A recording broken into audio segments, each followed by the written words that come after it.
ان کے حصول کا باعث بنتا ہے، جیسے کفر غیر موجود نعمتوں کو مزید دور کرتا ہے اور موجود نعمتوں کو بھی ختم کر دیتا ہے۔ انما حرم علیکم المیتۃ والدم ولحم الخنزیر وما اہل بہ لغیر اللہ فمن اضطر غیر باغ ولا عاد فلا اثم علیہ ان اللہ غفور الرحیم۔ یقیناً اللہ تعالیٰ نے تم پر حرام کیا ہے مردار اور خون اور سور کے گوشت کو، اور جس پر غیر اللہ کا نام پکارا جائے۔ پھر جو شخص مجبور کر دیا جائے اس حال میں کہ وہ بغاوت کرنے والا ہو اور نہ وہ حد سے بڑھنے والا ہو، تو اس پر کوئی گناہ نہیں۔ یقیناً اللہ تعالیٰ بے حد بخشنے والا، نہایت رحم والا ہے۔ مردار خواہ وہ کسی بھی طریقے سے مرا ہو، طبعی موت سے یا کہیں گر کر یا لاٹھی لگ کر یا سینگ لگ کر یا کسی درندے نے اس کو مار ڈالا ہو، جس بھی صورت میں، وہ سب حرام ہے۔ اور وہ دم یعنی کہ وہ خون جو کہ جانور کی رگوں سے بہا دیا گیا ہو، یعنی ذبح جب کیا گیا ہو تب، تو وہ جو خون بہتا لہو ہے وہ حرام ہے۔ وَلَحْمَ الْخِنْزِيرِ اور سور جو کہ نجیز العین ہے، اور اس کا گوشت ہی صرف نہیں ہے بلکہ اس کی ایک ایک چیز حرام ہے، اس سے آپ کسی بھی صورت سے استفادہ حاصل نہیں کر سکتے، چاہے وہ زندہ ہو یا مردہ۔ وما اہل بہ لغیر اللہ کی بات ہے، اور جس پر غیر اللہ کا نام پکارا جائے، اس میں وہ جانور آ جاتے ہیں جو جاہل مسلمان اپنی فوت ہونے والے بزرگوں کی محبت اور عقیدت میں اور ان کی رضا اور ان کا قرب حاصل کرنے کے لیے یا ان کے ڈر سے ان کی قبروں پر یا آستانوں پر جانور ذبح کرتے ہیں۔ کہتے ہیں کہ ہم اللہ کا نام لیتے ہیں، تو اللہ کے ساتھ کسی اور کا بھی تو نام لے لیا، جب دو نام آ گئے تو پھر یہ شرک نہیں ہے۔ اور وہ چیزیں جس پر غیر اللہ کا نام پکارا جائے جانوروں کے علاوہ، وہ بھی حرام ہیں،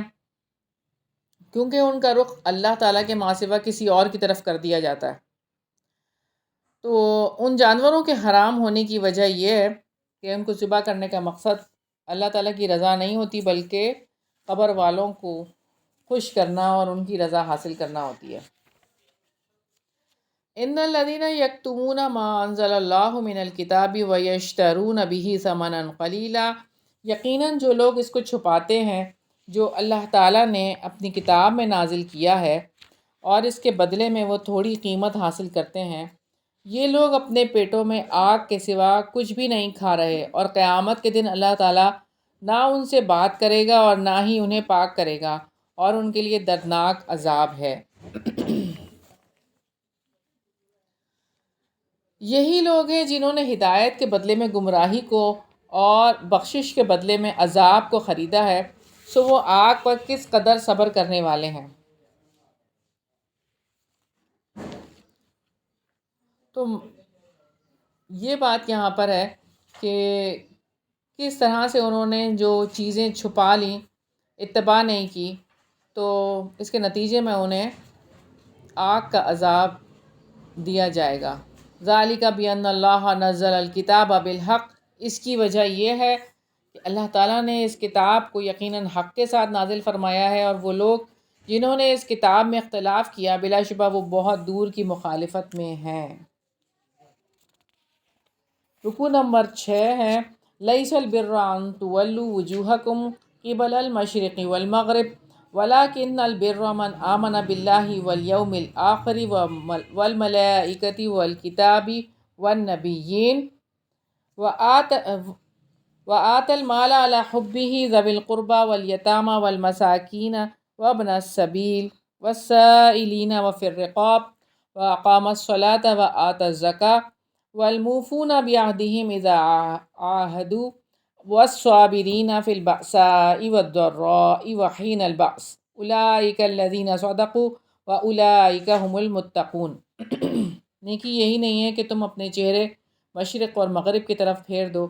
لیکن اصل نیکی اس کی ہے جو آدمی اللہ تعالیٰ پر، آخرت کے دن پر، فرشتوں پر، کتاب پر اور نبیوں پر ایمان لائے، اور مال دے اس کی محبت کے باوجود جو رشتہ دار باوجود رشتہ دار، یتیموں، مسکینوں، مسافروں، سوال کرنے والوں اور غلاموں کو چھڑانے میں، اور نماز قائم کی اور زکوٰۃ ادا کی اور اپنے عہد کو پورا کرنے والے ہوں جب وہ عہد کریں، اور تنگ دستی، تکلیف اور لڑائی کے وقت صبر کرنے والے ہوں، یہی لوگ ہیں جنہوں نے کہا اور سچ کہا، اور یہی متقی لوگ ہیں۔ تو یہاں پہ نیکی کی بات ہے۔ نیکی کا پہلا کام ایمان لانا،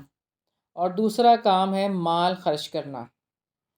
تو مال کے زمرے میں وہ ساری چیزیں آ جاتی ہیں، خواہ کم ہوں یا زیادہ، جو انسان مال کے طور پر جمع کرتا ہے۔ جو بھی انسان جس حیثیت سے بھی اب ہو اس کے پاس، اور یہاں پہ سارے رشتے بھی اللہ تعالیٰ نے گنوا دیے۔ تو لہٰذا نیکی کیا ہے؟ نیکی صرف نمازیں پڑھنا نہیں ہے، بلکہ نمازیں تو نیکی کرنے کے لیے قوت حاصل کرنے کا ذریعہ ہے۔ تو اپنے خاندان میں آپ دیکھیں یا خاندان سے باہر لوگوں کی بھوک مٹا سکتے ہیں، تو اس کے لیے کام کریں۔ کتنی ساری یہاں پر اللہ تعالیٰ نے رشتے بتائے ہیں، رشتہ دار ہیں، یتیم ہیں، مسکین ہیں، مسافر ہیں، سوال کرنے والے ہیں، غلاموں کو چھڑانے والے، یعنی یہ ساری، اور پھر ان سب کو ہم دیکھ سکتے ہیں کہ کہاں کہاں ہم یہ کام جو ہے وہ کھلانے کا کام کر سکتے ہیں۔ اور پھر آگے آپ دیکھیں کہ اور بھی بہت ساری باتیں، اس آیت کو آیت بر کہتے ہیں، یعنی نیکی کی آیت ہے، اور اس میں نیکی کرنے کے اللہ تعالیٰ نے سارے طریقے بتا دیے کہ یہ نیکی ہے، اصل میں یہ کام کرو تو یہ نیکی ہے۔ اور پھر یہ بات ہے کہ اپنے عہد کو پورا کرو، نماز اور زکوٰۃ کے بعد یہ والی بات اللہ تعالیٰ نے بتائی ہے، اور پھر صبر کی بات ہے کہ آپ صبر کریں گے، اور جو بھی ضرہ کی بات ہے، نقصان اور بیماری کی بات ہے، یہ آئے گی۔ تو اب یہ چیزیں آ جاتی ہیں زندگی میں۔ وحین البعث ہے، اور لڑائی کے وقت کی بات ہے، اور سب کی بات آخر میں اللہ تعالیٰ نے یہی فرما دی ہے کہ یہی وہ لوگ ہیں جنہوں نے سچ کہا۔ جو لوگ ان صفات سے متصف ہیں وہ اپنے ایمان میں سچے ہیں، کیونکہ انہوں نے اپنے قول اور افعال سے دل کے ایمان کو سچ ثابت کیا ہے، اس لیے یہی لوگ اصل میں اللہ کے نزدیک سچے ہیں۔ یا ایھا الذین آمنوا کتب علیکم القصاص فی القتلی الحر بالحر والعبد بالعبد والانثی بالانثی۔ اے لوگو جو ایمان لائے ہو، تم پر مقتولوں کا بدلہ لینا فرض کر دیا گیا ہے، آزاد کے بدلے وہی آزاد قاتل، اور غلام کے بدلے وہی غلام قاتل، اور عورت کے بدلے وہی قاتلہ عورت قتل ہوگی۔ پھر جس کو اپنے بھائی سے کچھ بھی معافی مل جائے تو معروف طریقے سے پیچھا کرنا اور خوبی کے ساتھ اس دیت کو ادا کرنا ہے، یہ ایک طرح کی آسانی اور مہربانی تمہارے رب کی طرف سے ہے۔ پھر اس کے بعد جس نے زیادتی کی تو اس کے لیے دردناک عذاب ہے۔ دیکھیں جس معاشرے میں قاتل کھلے عام پھریں، ان کے لیے کوئی اس طرح کے احکامات نہ ہوں اور انہیں چھوڑ دیا جائے۔ مغربی ممالک میں آپ دیکھ لیں کہ قتل کا مجرم کو پھانسی یا قتل نہیں کیا جاتا، اس کو تھوڑی سی سزا دے کے چھوڑ دیا جاتا ہے۔ تو پھر ایسے معاشرے میں امن کیسے قائم ہوگا جب قاتل جو ہے وہ اصل میں ذہنی مریض ہے کہ وہ اپنے جیسے انسان کو جینے کا حق نہیں دینا چاہتا؟ تو پھر سوچ لیں کہ اللہ تعالیٰ کا جو حکم ہے وہ قصاص ہے۔ کوئی اگر مقتول کا بدلہ مانگے تو اس کو بدلہ لینے کی اجازت ہے، لیکن اسلامک لا یعنی کہ وہ شریعت نافذ ہوئی ہوئی ہو، اور حکومت کی طرف سے حکومتی لیول پہ، یہ خود سے نہیں کرنا کام، یہ باقاعدہ اس انداز سے کرنا ہے۔ اور اگر پیسے بولے تو جی ہاں، دیت اس کے بعد آتی ہے، لیکن اگر وہ مقتول کا بدلہ مانگ رہے ہیں تو وہ لے سکتے ہیں۔ قصاص ان کا حق ہے، قصاص حق ہے سب سے پہلے، اور اس کے بعد اگر وہ معافی کر دیں تو وہ ایک بات ہے۔ اگر کوئی ان کو کنونس کر لے کہ آپ معافی کر دیں اور دیت لے لیں، جی ہاں دیت ہے، وہ تو دیت۔ وَلَكُمْ فِي الْقِصَاصِ حَيَاتٌ يَا أُولِي الْأَلْبَابِ لَعَلَّكُمْ تَتَّقُونَ، اور تمہارے لیے اے عقل والو بدلہ لینے میں ایک طرح کی زندگی ہے تاکہ تم بچ جاؤ۔ تو حکم کی حقیقت کو صرف وہی لوگ جان سکتے ہیں جو عقل کامل کے مالک ہیں، اس لیے اللہ تعالیٰ نے خاص طور پر عقل والوں کو مخاطب کیا ہے۔ کتب علیکم اذا حضر احدکم الموت ان ترک خیرا الوصیۃ للوالدین والاقربین بالمعروف، تم پر فرض کیا گیا ہے کہ جب تم میں سے کسی ایک کو موت آئے، اگر اس نے کچھ مال چھوڑا تو والدین اور رشتہ داروں کے لیے اچھے طریقے سے وصیت کرنا ہے، اور یہ متقی لوگوں پر لازم ہے۔ تو یہاں پر یہ جو آیت ہے والدین اور رشتہ داروں کے لیے، یہ وراثت کے قوانین سے پہلے کی آیت ہے، اور اس کے بعد جب وراثت کے قانون ہو گئے، اللہ تعالیٰ نے وراثت کے حصوں کو واضح کر دیا، تو وصیت کے ذریعے سے یہاں پر کوئی ایسی بات نہیں ہے، وصیت کل جائیداد کے صرف 1/3 حصے کی حد تک پھر کر دی گئی، پھر یہ کہ سارے رشتہ دار اور سب وراثت میں ہی آ گئے۔ فَمَن بَدَّلَهُ بَعْدَ مَا سَمِعَهُ فَإِنَّمَا إِثْمُهُ عَلَى الَّذِينَ يُبَدِّلُونَهُ إِنَّ اللَّهَ سَمِيعٌ عَلِيمٌ، پھر جو اسے بدل ڈالے اس کے بعد کہ اسے سن چکا ہو تو یقیناً انہی لوگوں پر اس کا گناہ ہوگا جو اسے بدلیں، یقیناً اللہ تعالیٰ سب کچھ سننے والا، سب کچھ جاننے والا ہے۔ پھر جو کوئی وصیت کرنے والے سے کسی قسم کی طرفداری یا گناہ سے ڈرے پس وہ ان کے درمیان اصلاح کر دے تو اس پر کوئی گناہ نہیں، یقیناً اللہ تعالیٰ بے حد بخشنے والا، نہایت رحم والا ہے۔ دانستہ یا نادانستہ طور پر وصیت کرنے والا اگر کوئی ایسی وصیت کر جائے جو گناہ کے زمرے میں آتی ہو تو اس وصیت کو پورا نہ کیا جائے، بلکہ اچھے طریقے سے اس کو رفع کر دیا جائے اور اس کے بدلے کچھ اور کر دیا جائے۔ اگلا رکوع نمبر 7 ہے۔ یا ایھا الذین آمنوا کتب علیکم الصیام کما کتب علی الذین من قبلکم لعلکم تتقون، اے لوگو جو ایمان لائے ہو تم پر روزہ رکھنا فرض کر دیا گیا جیسے ان لوگوں پر فرض کیا گیا جو تم سے پہلے تھے، تاکہ تم بچ جاؤ۔ اللہ رب العزت کا احسان ہے کہ اس نے اپنے بندوں پر روزے فرض کیے، اور یہاں پر یہ بات ہے کہ مومنوں سے اللہ تعالیٰ خطاب کر رہے ہیں کہ اللہ تعالیٰ اور اس کے رسول کی تصدیق کیے کہ جن لوگوں نے یا ایھا الذین آمنوا، اور یہ کہ یہ ہر رمضان میں روزے رکھنے کے لیے اللہ تعالیٰ نے یہ حکم صادر فرمایا ہے، اور پہلے لوگوں سے مراد یہاں یہود و نصارہ ہیں کہ ان کے بھی پاس اللہ تعالیٰ نے روزے رکھے تھے، اور مسلمانوں کے لیے رمضان کے روزے ہر عاقل بالغ مسلمان پر فرض ہیں، اور یہ کہ اللہ تعالیٰ نے فرضیت میں سہولت پیدا کی ہے۔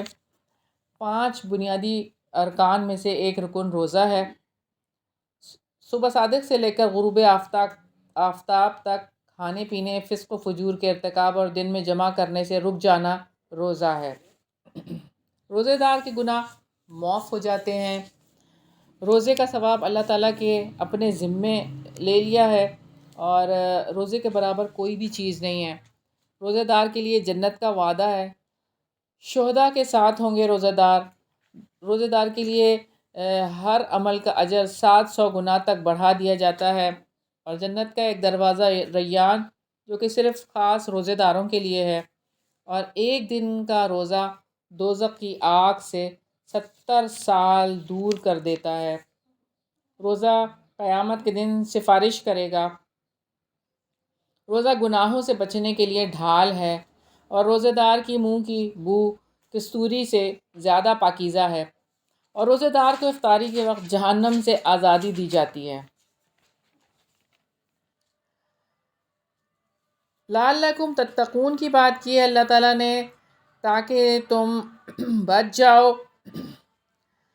اللہ سبحانہ و تعالیٰ نے جس چیز کا حکم دیا اس کے کرنے، اور جس چیز سے منع کیا ہے اس کو ترک کر دینے کا نام ہی اصل میں تقویٰ ہے۔ اور تقوی کی تربیت اللہ تعالیٰ کیسے کرتے ہیں روزے کی حالت میں؟ انسان جب روزہ رکھتا ہے تو اپنی خواہشات نفس کو کنٹرول کرتا ہے. یہی کنٹرول روزہ دار کو اللہ تعالیٰ کے تقوی تک پہنچا دیتا ہے. اسی کنٹرول اور دباؤ کی وجہ سے تقوی کی کیفیت پیدا ہوتی ہے. روزے کی حالت میں شدید بھوک پیاس کے باوجود، ساری نعمتوں اور تنہائی کے باوجود انسان روزہ نہیں توڑتا، کیونکہ وہ اللہ تعالیٰ کی نگرانی کو اپنے اوپر محسوس کرتا ہے، اور اسی طرح وہ اللہ تعالیٰ کو اپنے اوپر نگران بنانے کی مشق کرتا ہے، اور پھر اللہ تعالیٰ کی نگرانی کے شعور سے تقوی کی تربیت ہوتی ہے اس کی، اور پھر اسی طرح سے انسان اطاعت کے کاموں کے لیے بھی مجبور ہو جاتا ہے اور نافرمانی کے کام چھوڑنے کے لیے تیار ہو جاتا ہے. تو یہ تقوی کی پریکٹس ہے رمضان کے مہینے میں. وقتی طور پر حلال چیزوں سے اللہ تعالیٰ نے چھڑایا ہے رمضان میں، لیکن یہ کہ ساری عمر کے لیے حرام چیزوں کو چھوڑ دینے کی پریکٹس ہے کہ جن سے اللہ تعالیٰ نے روکا ہے. تو جو اللہ تعالیٰ کو ناپسند ہے وہ چیز، اور اسی طرح انسان کو شعور دلایا جاتا ہے کہ اللہ تعالیٰ کے حکم سے حلال کو چھوڑ سکتے ہو تو حرام بھی چھوڑ سکتے ہو. یوں تقوی کی تربیت ہو جاتی ہے. ایام معدودات فمن کان منکم مریضا او علی سفر فعدۃ من ایام اخر. گنتی کے چند دن ہیں، پھر جو کوئی تم لوگوں میں سے مریض ہو یا سفر پر ہو تو دوسرے دنوں سے شمار کر کے مدت پوری کرنا ہے. اور جو لوگ اس روزہ رکھنے کی طاقت رکھتے ہوں تو ان پر ایک مسکین کا کھانا فدیہ ہے. پھر جو کوئی خوشی سے کوئی نیکی کرے تو وہ اس کے لیے بہتر ہے، اور یہ کہ تم روزہ رکھو تمہارے لیے بہتر ہے اگر تم جانتے ہو. شروع میں اللہ تعالیٰ نے یہ بات کہی کہ چاہے تو رکھ لیں روزہ اور چاہے تو فدیہ دے دیں، لیکن بعد میں اس حکم کو منسوخ کر دیا گیا، اور پھر روزہ رکھنا ہی اللہ تعالیٰ کے نزدیک سب سے بہتر عمل قرار پایا. شہر رمضان الذی انزل فیہ القرآن ھدی للناس وبینات من الھدی والفرقان فمن شہد منکم الشہر فلیصم ومن کان مریضا او علی سفر فعدۃ من ایام اخر یرید اللہ بکم الیسر ولا یرید بکم العسر وَلِتُكْمِلُوا الْعِدَّةَ وَلِتُكَبِّرُوا اللَّهَ عَلَى مَا هَدَاكُمْ وَلَعَلَّكُمْ تَشْكُرُونَ. رمضان کا مہینہ وہ ہے جس میں قرآن نازل کیا گیا، جو لوگوں کے لیے ہدایت ہے، جس میں ہدایت میں سے اور حق اور باطل میں فرق کرنے والے واضح دلائل ہیں. پھر تم میں سے جو کوئی اس مہینے کو پائے تو چاہیے کہ وہ اس کے روزے رکھے، اور جو کوئی مریض ہو یا سفر میں ہو تو دوسرے دنوں سے شمار کر کے تعداد پوری کرنا ہے.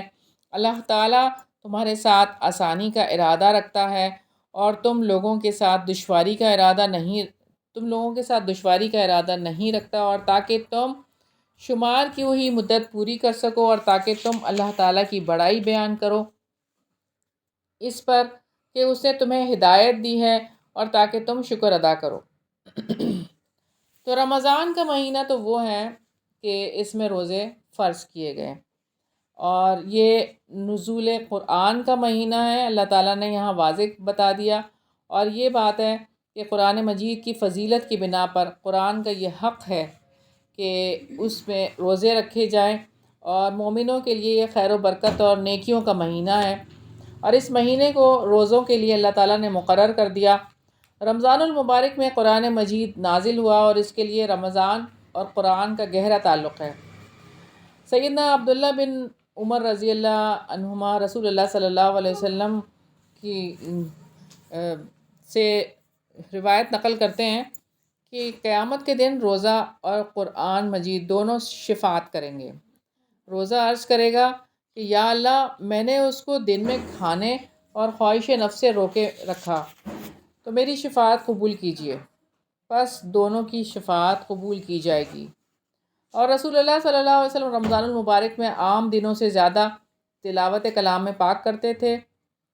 کیونکہ ایک روایت سے ہمیں ملتا ہے کہ تمام لوگوں سے زیادہ آپ صلی اللہ علیہ وسلم سخی تھے، اور تمام اوقات سے زیادہ آپ صلی اللہ علیہ وسلم رمضان میں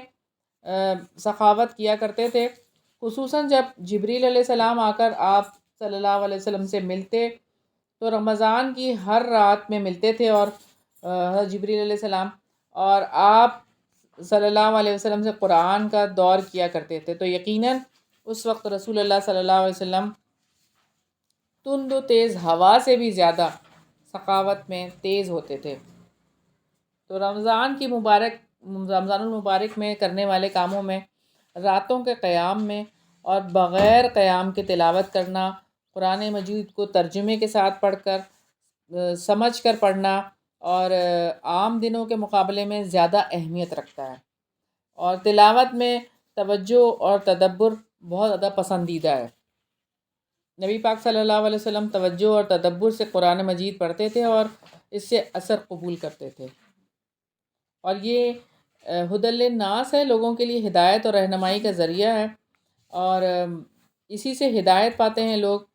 اور احکامات کے ذریعے حق کی طرف یہ رہنمائی کرتا ہے۔ اور یہ برکت والا جو مہینہ ہے رمضان المبارک، اللہ تعالیٰ نے اس مہینے کو دوسرے تمام مہینوں کے مقابلے میں بہت خاص مقام دیا ہے۔ یہ مہینہ رحمت والا ہے، اللہ تعالیٰ نے اس کو کچھ خصوصیات اور فضیلتیں عطا کی ہیں جو دوسرے مہینوں کو نہیں ہیں۔ رمضان میں قرآن نازل ہوا، اور سارے صحیفے اور کتابیں جو اللہ تعالیٰ نے نازل کیے وہ رمضان ہی میں نازل کیے، اور رمضان کی ایک رات 1000 راتوں سے افضل ہے، جسے اللہ تعالیٰ نے فرمایا لیلۃ القدر خیر من الف شہر۔ تو لیلۃ القدر جو 1000 مہینوں سے بہتر، اور رمضان میں سرکش شیاطین کو جکڑ دیا جاتا ہے، اور جنت کے دروازے کھول دیے جاتے ہیں، جہنم کے دروازے بند کر دیے جاتے ہیں۔ ایک روایت سے ہمیں پتہ چلتا ہے کہ رمضان جب آتا ہے تو آسمان یعنی جنت کے دروازے کھل جاتے ہیں، اور دوزخ کے دروازے بند ہو جاتے ہیں، اور شیاطین کو مضبوط زنجیروں سے جکڑ دیا جاتا ہے، اور اللہ تعالیٰ روزانہ جنت کو سنوارتے ہیں اور مزین کرتے ہیں، اور روزے چونکہ یہ فرض ہیں رمضان میں، اور فرشتے دعائیں کرتے ہیں روزے داروں کے لیے، اور رمضان کی آخری رات میں روزے داروں کی بخشش کر دی جاتی ہے۔ رمضان سے رمضان تک کے گناہ معاف کر دیے جاتے ہیں، اور 5 نمازیں، جیسے کہ ہمیں ایک حدیث سے ملتا ہے 5 نمازیں اور جمعے سے جمعے تک بیچ کے گناہوں کا کفارہ ہیں جب تک کہ کبیرہ گناہ نہ کرے، اور ایک روایت میں رمضان سے رمضان تک کفارہ ہے ان گناہوں کا جو اس کے درمیان میں اس سے سرزد ہوئے، بشرطے کہ کبیرہ گناہ نہ ہو۔ اور رمضان میں عمرے کا ثواب حج کے برابر ہو جاتا ہے۔ تو رمضان کی ہر رات جہنم سے آزادی ہے۔ تو اصل کام جو کرنے والے ہیں رمضان میں، روزہ رکھنا، صدقہ خیرات کرنا، رات کا قیام کرنا، تلاوت قرآن مجید کرنا، روزہ افطار کروانا، اعتکاف کرنا رمضان المبارک کی خصوصی عبادت ہے۔ اللہ تعالیٰ کا قرب حاصل کرنے کے لیے عبادت کی غرض سے مسجد میں رہنا اعتکاف کہلاتا ہے، اور رمضان کے آخری عشرے میں خوب محنت کرنا، اور رمضان سے پہلے ہی اپنی کمر کس لینا، اور لیلۃ القدر کی تلاش کرنا، عمرہ کرنا، کثرت سے دعائیں کرنا۔ اور قرآن مجید اصل میں لوح محفوظ میں ہے، جو بیت العزت میں ایک ہی بار اترا، پھر رحمت عالم صلی اللہ علیہ وسلم پر 23 سالوں تک بالکل آہستہ آہستہ وہ دنیا میں نازل ہوتا رہا۔ تو قرآن مجید دنیا کی سب سے بڑی بھلائی ہے، اور یہ بات ہے اس کی بھلائی سے جن انسان اور کائنات کی ساری مخلوقات برکت حاصل کرتی ہیں اور قیامت تک حاصل کریں گی۔ تو یہ نور ہے، نور ہدایت ہے، اور قرآن مجید قیامت کے دن شفاعت کرے گا اور اپنے پڑھنے والوں کے لیے سفارشی بن کر آئے گا۔ اور پھر یہ بات ہے کہ جو کوئی اس مہینے کو پائے تو چاہیے کہ وہ روزے رکھے، لیکن مریض کے لیے اور مسافر کے لیے چھوٹ ہے کہ اگر وہ نہیں رکھ سکتا تو وہ چھوڑ دے اور باقی دنوں میں اس کی گنتی پوری کر لے۔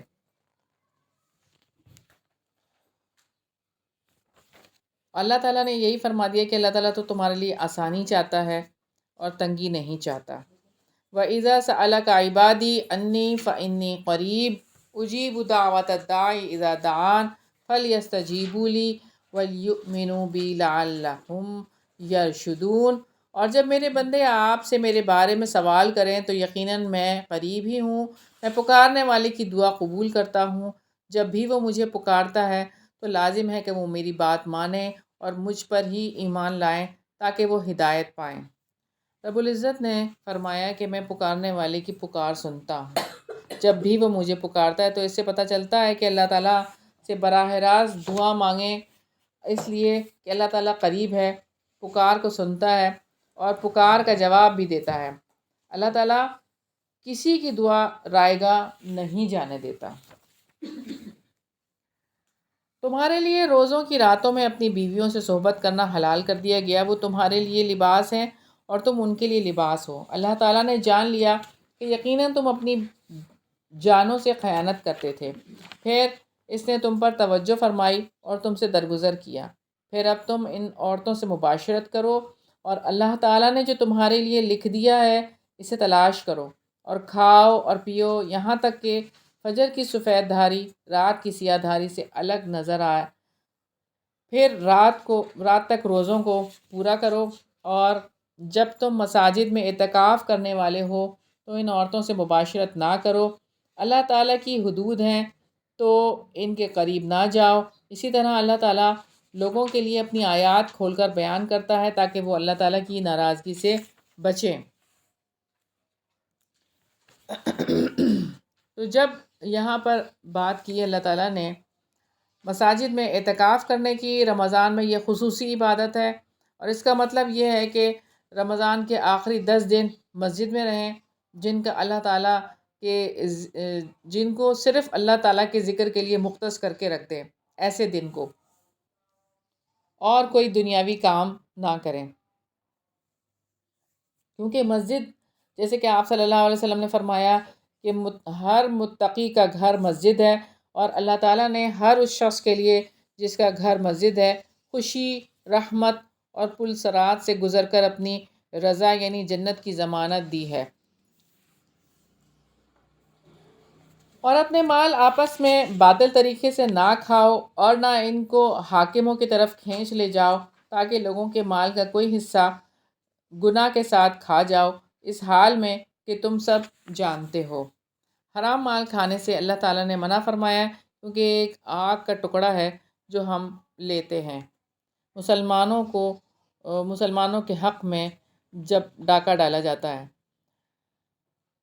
یسألونک عن الأہلہ، وہ آپ سے نئے چاندوں کے بارے میں پوچھتے ہیں، آپ کہہ دیں وہ لوگوں کے لیے اور حج کے لیے وقت معلوم کرنے کے ذریعے ہیں، اور نیکی یہ نہیں کہ تم گھروں میں ان کے پیچھے سے آؤ، بلکہ نیکی اس کی ہے جو ڈرے اور گھروں میں ان کے دروازوں سے آؤ اور اللہ تعالیٰ سے ڈر جاؤ تاکہ تم کامیاب ہو جاؤ۔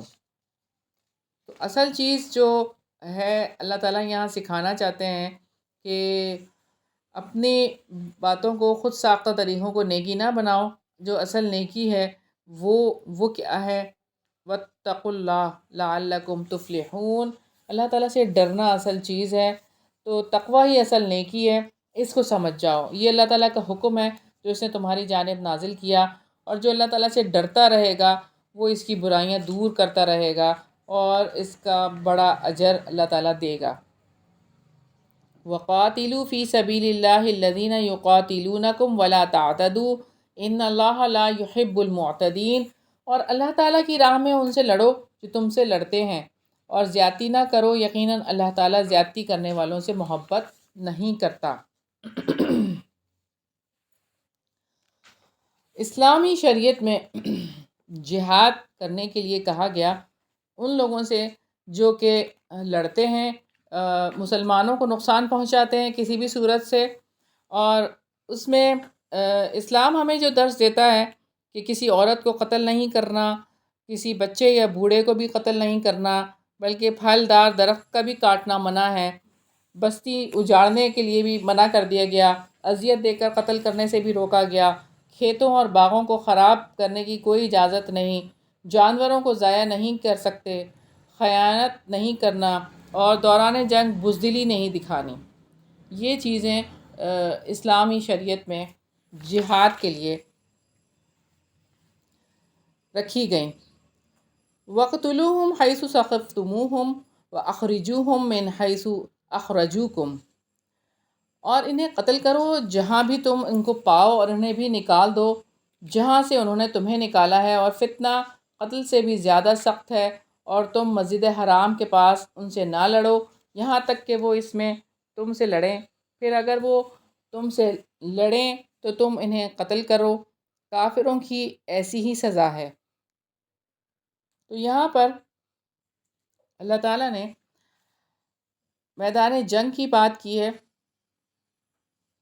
اور یہ کہ مسجد حرام کے پاس ان سے نہیں لڑنے کے لیے کہا کیونکہ وہ امن کی جگہ ہے، لیکن اگر وہاں بھی یہ باز نہ آئیں تو پھر ان سے لڑنے کے لیے کہا گیا ہے۔ دارالامان ہے کیونکہ مسجد حرام، اس وجہ سے فَإِنِ انْتَهَوْا فَإِنَّ اللَّهَ غَفُورٌ رَحِيمٌ، پھر اگر وہ باز آ جائیں تو یقیناً اللہ تعالیٰ بے حد بخشنے والا، نہایت رحم والا ہے۔ یعنی اگر سابقہ گناہوں کی معافی مانگ لیتے ہیں، تشدد اور ظلم کے قصاص کی معافی مانگ لیتے ہیں، دیت کی معافی، یعنی کفار کے لیے اللہ تعالیٰ کی یہ رحمت اور مغفرت ہے، کتنے زیادہ اللہ تعالیٰ رحیم ہے۔ وَقَاتِلُوهُمْ حَتَّى لَا تَكُونَ فِتْنَةٌ وَيَكُونَ الدِّينُ لِلَّهِ، اصل جو کام ہے نا اللہ تعالیٰ نے یہاں بتا دیا، اور ان سے لڑو یہاں تک کہ کوئی فتنہ باقی نہ رہے اور دین اللہ تعالیٰ کے لیے ہو جائے۔ پھر اگر وہ باز آ جائیں تو ظالموں کے سوا کسی پر کوئی زیادتی نہ ہوگی۔ کام صرف یہ ہے اللہ کے دین کو بلند کرنا اور اللہ کے دین کا بول بالا کرنا، اور اس کے منافی جو بھی فتنہ ہے اس سے نمٹنے کے لیے اللہ تعالیٰ نے یہ چیز رکھی۔ الشہر الحرام بالشہر الحرام والحرمات قصاص، حرمت والا مہینہ حرمت والے مہینے کا بدلہ ہے اور تمام حرمتوں کا قصاص ہے، چنانچہ جو تم پر زیادتی کرتا ہے تو تم بھی اس پر زیادتی کرو جیسی کہ اس نے تم پر زیادتی کی ہے، اور اللہ تعالیٰ سے ڈرو اور جان لو کہ یقیناً اللہ تعالیٰ متقیوں کے ساتھ ہے۔ اور پھر اللہ تعالیٰ نے ایک بار متقیوں کے ساتھ کی بات کی ہے کہ اللہ تعالیٰ سے ڈرنے والوں کے ساتھ اللہ تعالیٰ ہے۔ اللہ کا تقوی ہی آخرت میں اللہ تعالیٰ کی مدد اور تائید کا ذریعہ ہے۔ اللہ تعالیٰ نے تقوی اختیار کرنے کا حکم اس لیے دیا ہے کہ ہمیشہ کی کامیابی کا راز ہی اصل میں تقوی ہے۔ وَأَنفِقُوا فِي سَبِيلِ اللَّهِ وَلَا تُلْقُوا بِأَيْدِيكُمْ إِلَى التَّهْلُكَةِ وَأَحْسِنُوا إِنَّ اللَّهَ يُحِبُّ الْمُحْسِنِينَ، اور اللہ تعالیٰ کی راہ میں خرچ کرو اور اپنے ہاتھوں ہلاکت میں نہ پڑو اور نیکی کرو، بلا شبہ اللہ تعالیٰ نیکی کرنے والوں سے محبت کرتا ہے۔ تو اصل میں جو کام کرنے والا ہے کہ اللہ کی راہ میں خرچ کرو اور اپنے آپ کو ہلاکت میں نہ ڈالو۔ ایک حدیث سے ہمیں پتہ چلتا ہے، سیدنا ابو ہریرہ رضی اللہ عنہ سے روایت ہے، نبی کریم صلی اللہ علیہ وسلم نے فرمایا کہ ہر دن جس میں بندے صبح کرتے ہیں 2 فرشتے اترتے ہیں، ان میں سے ایک کہتا ہے اے اللہ خرچ کرنے والے کو اس کا بدل عطا فرما، اور دوسرا کہتا ہے اے اللہ روک رکھنے والے کے مال کو ضائع کر دے۔ تو دین کے بڑے بڑے کاموں کے لیے خرچ نہیں کریں گے تو ہماری نسلیں بے دین ہو جائیں گی، ایتھیسٹ ہو جائیں گی۔ تو دین سیکھنے سکھانے کے لیے ایسے ادارے بنانے کی ضرورت ہے، جن کے اوپر مال خرچ کرنے کی ضرورت ہے، جہاں آسانی سے اللہ تعالیٰ کا دین سیکھا اور سکھایا جائے۔ اور بھی بہت کام ہیں جو دین کی نشر و اشاعت کے لیے کیے جائیں، تو اصل کام یہ ہے، یہ کاموں میں ہمیں لگنا ہے، اس لیے کہ اللہ تعالیٰ نے فرمایا ہے کہ خرچ کرو اور اپنے آپ کو ہلاکت میں نہ ڈالو۔ اور حج اور عمرہ اللہ تعالیٰ کے لیے پورا کرو، پھر اگر تمہیں روک دیا جائے تو قربانی کا جو بھی جانور میسر ہو ذبح کر دو، اور اپنے سروں کو نہ منڈواؤ جب تک قربانی کا جانور اپنے مقام تک نہ پہنچ جائے۔ پھر تم میں سے جو کوئی بیمار ہو یا اس کے سر میں تکلیف ہو تو روزے یا صدقے یا قربانی کا فدیہ ہے۔ پھر جب تم امن میں ہو تو جو کوئی عمرے سے حج تک ساتھ فائدہ اٹھائے، تو قربانی میں سے جو میسر ہو ذبح کرے، پھر جو قربانی نہ پائے وہ 3 دن کے روزے حج میں رکھے اور 7 دن کے اس وقت جب تم واپس آؤ۔ یہ پورے 10 دن ہیں۔ یہ اس کے لیے ہے جس کے اہل و عیال مسجد حرام کے قریب رہائشی نہ ہوں، اور اللہ تعالیٰ سے ڈر جاؤ اور جان لو، بلا شبہ اللہ تعالیٰ بہت سخت عذاب والا ہے۔ تو خالص اللہ تعالیٰ کے لیے حج کرنا جس میں کوئی ریاکاری نہ ہو، اللہ تعالیٰ کے نزدیک ایسا ہے وہ شخص جو کہ ابھی اپنی ماں کی پیٹ سے پیدا ہوا ہو۔ رکوع نمبر 9 ہے الحج اشہر معلومات، فمن فرض فیہن الحج فلا رفث ولا فسوق ولا جدال فی الحج۔ حج کے چند مہینے ہیں جو معلوم ہیں، چنانچہ جو شخص ان میں حج فرض کر لے تو حج میں نہ کوئی شہوانی فعل ہو، نہ کوئی نافرمانی اور نہ کوئی لڑائی جھگڑا، اور نیکی میں سے جو کام بھی تم کرو گے اللہ تعالیٰ اس کو جان لے گا، اور اپنے ساتھ زاد راہ لے لو، تو یقیناً بہترین زاد راہ تو تقویٰ ہے، اور اے عقل والو مجھ ہی سے بس ڈرتے رہو۔ حج اسلام کی بنیادی ارکان میں سے ایک رکن ہے، اور حج ساری زندگی میں صرف ایک بار فرض ہے، اور حج مبرور کا بدلہ تو جنت ہی ہے۔ ایک روایت میں ہے کہ جس نے قدرت ہونے کے باوجود حج نہ کیا اس کے لیے برابر ہے کہ یہودی ہو کر مرے یا عیسائی ہو کر، یعنی ساری چیزیں میسر تھیں اور حج نہیں کیا۔ پھر اللہ تعالیٰ نے فَإِنَّ خَيْرَ الزَّادِ التَّقْوَىٰ کی بات کی، یہاں پر بھی تقویٰ ہے کہ یہ ایسی حالت ہے جس میں ایک انسان کا دل اللہ تعالیٰ کی محبت، اس کی عظمت اور اس کے خوف سے بھر جاتا ہے۔ جیسے حج کے لیے زاد راہ یعنی سامان سفر لینے کا حکم دیا گیا، اسی طرح آخرت کے سفر کے لیے اصل میں تقویٰ کا حکم دیا گیا کہ جو سفر آخرت کے لیے بہترین زاد راہ ہے۔ تم پر کوئی گناہ نہیں کہ تم اپنے رب کا فضل تلاش کرو، پھر جب تم عرفات سے واپس آؤ تو مشعر حرام کے پاس اللہ تعالیٰ کا ذکر کرو، اور اس کا ذکر کرو جیسے اس نے تمہیں ہدایت دی ہے، اور بلا شبہ اس سے پہلے یقیناً تم گمراہ لوگوں میں سے تھے۔ اللہ تعالیٰ نے ہدایت دی ہے تو اب اسی کے مطابق اللہ تعالیٰ کو یاد کرنا ہے، اپنی خود ساختہ طریقوں سے نہیں۔ ثم افیضوا من حیث افاض الناس واستغفروا اللہ ان اللہ غفور الرحیم۔ پھر تم وہیں سے واپس آ جاؤ جہاں سے لوگ واپس آتے ہیں، اور اللہ تعالیٰ سے بخشش مانگو، یقیناً اللہ تعالیٰ بے حد بخشنے والا نہایت رحم والا ہے۔ پھر جب تم اپنے حج کے اعمال پورے کر چکو تو اللہ تعالیٰ کو یاد کرو اپنے آباء و اجداد کو یاد کرنے کی طرح، یا اس سے بھی زیادہ یاد کرنا۔ پھر لوگوں میں سے کوئی ہے جو کہتا ہے اے ہمارے رب ہمیں دنیا ہی میں دے دے اور اس کے لیے آخرت میں کوئی حصہ نہیں۔ تو اللہ تعالیٰ نے اپنا ذکر کرنے کے لیے کہا ہے کہ جس طرح تم اپنوں کا ذکر کرتے ہو خوشی سے، اللہ کا تو اس سے بڑھ کر ذکر کرنا ہے۔ اللہ تعالیٰ سے صرف دنیا مانگنے والے کو آخرت میں کوئی اچھا بدلہ نہیں ملے گا، جو صرف دنیا ہی دنیا مانگتے ہیں۔ وَمِنْهُمْ مَنْ يَقُولُ رَبَّنَا آتِنَا فِي الدُّنْيَا حَسَنَةً وَفِي الْآخِرَةِ حَسَنَةً وَقِنَا عَذَابَ النَّارِ۔ اور ان میں سے کوئی ہے جو کہتا ہے اے ہمارے رب ہمیں دنیا میں بھی بھلائی عطا فرما اور آخرت میں بھی بھلائی عطا فرما اور ہمیں آگ کے عذاب سے بچا۔ تو دنیا کی بھلائی سے مراد نیک کام کرنے کی توفیق ہے، اور آخرت کی بھلائی سے مراد اعلیٰ درجے کی جنت یعنی جنت الفردوس۔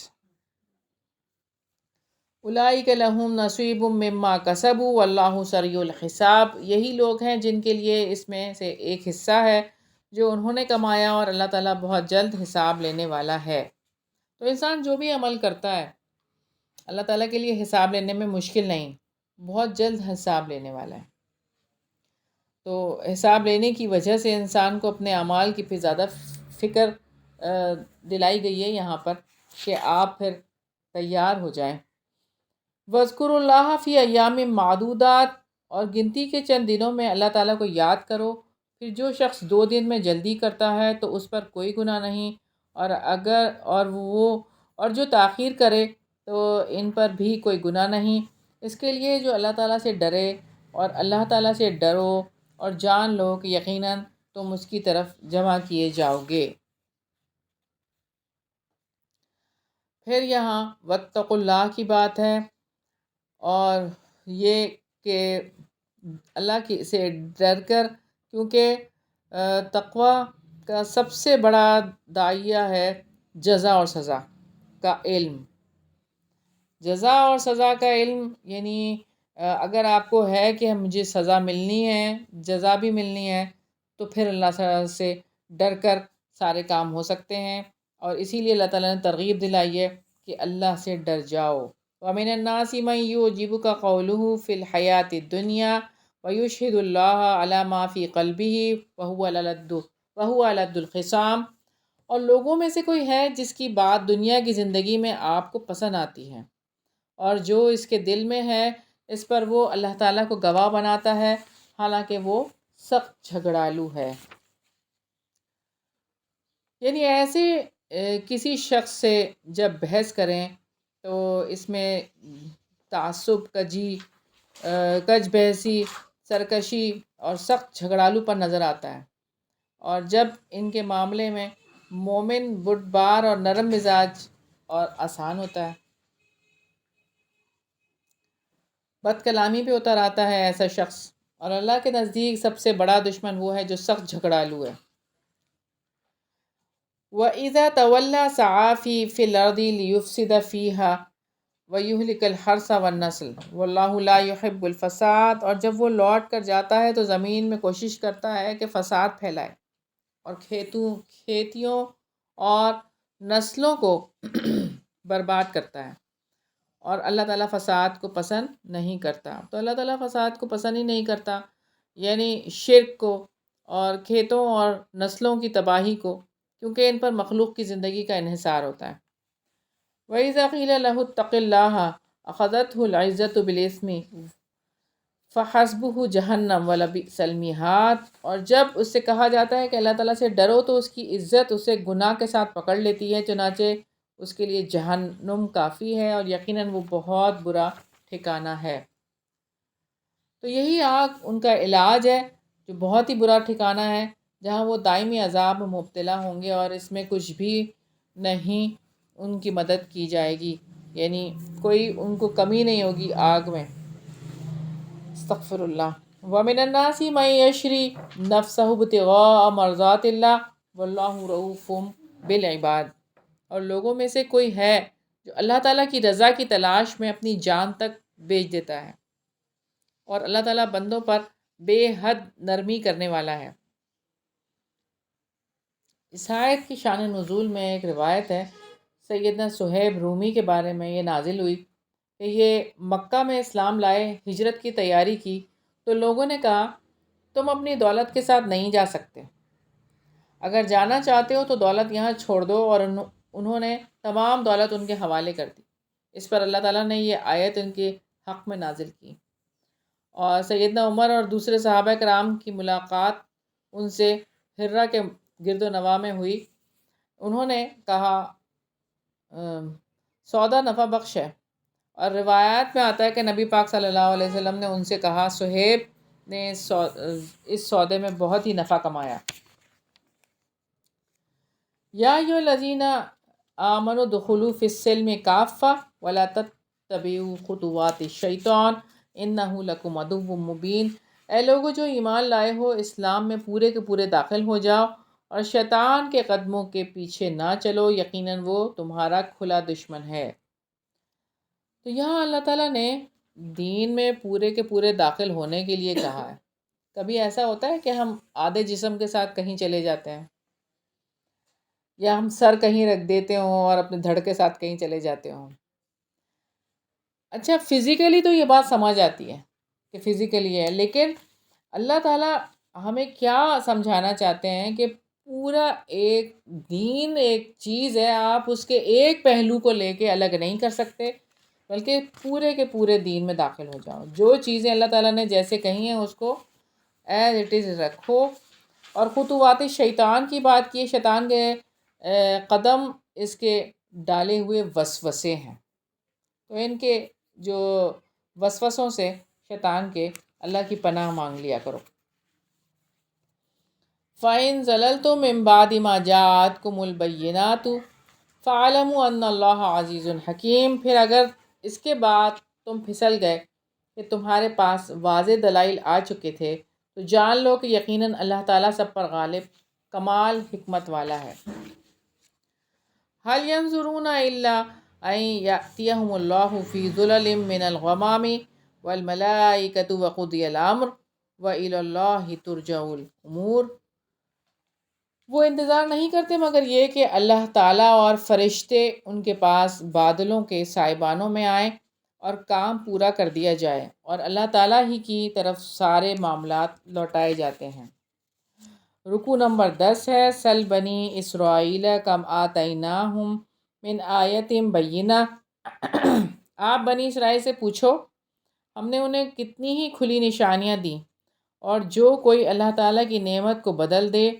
اس کے بعد کہ وہ اس کے پاس آ چکی ہو، تو یقیناً اللہ تعالیٰ بہت سخت سزا والا ہے۔ دنیا کی زندگی ان کے لیے خوشنما بنا دی گئی جنہوں نے کفر کیا، اور وہ ان لوگوں کا مذاق اڑاتے ہیں جو ایمان لائے، حالانکہ جو لوگ اللہ تعالیٰ سے ڈر گئے وہ قیامت کے دن ان سے بلند ہوں گے، اور اللہ تعالیٰ جس کو چاہتا ہے بے حساب رزق دیتا ہے۔ جن لوگوں کے لیے دنیا کی زندگی خوشنما بنا دی جاتی ہے انہیں دنیا کی چیزیں ہی بھلی لگنے لگتی ہیں، اور نظر دنیا پر ہی اٹکی رہتی ہے، اور آگے بلند مقاصد تک ان کی نظر جاتی ہی نہیں۔ وہ اللہ تعالیٰ کا مال جمع کرتے ہیں اور اس کے راستے میں خرچ نہیں کرتے، اور اللہ کی رضا بھی حاصل نہیں کرتے۔ والذین تقوا فوقہم یوم القیامہ کی بات کی اللہ تعالیٰ نے کہ جو اللہ تعالیٰ سے ڈر گئے وہ لوگ قیامت کے دن بلند درجوں پر ہوں گے، تقوی والے قیامت کے دن بلند درجات پر ہوں گے، اور نعمتوں سے اللہ تعالیٰ کی لطف اٹھا رہے ہوں گے، اور کفار ان کے نیچے جہنم کی کھائی میں ذلت اور رسوائی اور بدبختی میں مبتلا ہوں گے۔ استغفر اللہ۔ لوگ ایک ہی امت تھے، پھر اللہ تعالیٰ نے انبیاء کو خوشخبری دینے والے اور ڈرانے والے بنا کر بھیجا، اور ان کے ساتھ کتاب کو حق کے ساتھ نازل کیا تاکہ وہ لوگوں کے درمیان ان باتوں کا فیصلہ کر دے جن میں انہوں نے اختلاف کیا، اور اس میں اختلاف نہیں کیا مگر ان لوگوں نے جنہیں کتاب دی گئی اس کے بعد کہ اس کے پاس واضح دلائل آ چکے تھے، آپس میں ضد کی وجہ سے پھر اللہ تعالیٰ نے اپنے حکم سے ان لوگوں کو جو ایمان لائے حق میں سے ہدایت دی جس میں انہوں نے اختلاف کیا تھا، اور اللہ تعالیٰ جس کو چاہتا ہے سیدھے راستے کی طرف ہدایت دیتا ہے۔ تو وہ سب کے سب ایک ہی دین پر تھے، اور وہ دین اسلام تھا۔ اللہ تعالیٰ نے جو بھی اختلاف کا فیصلہ کرنے کے لیے جو اختلاف کیے انہوں نے، تو خوشخبریاں دینے والے اور ڈرانے والے انبیاء کو بھیجا کہ وہ توحید کا قائم کریں اور شرک کو ختم کر دیں۔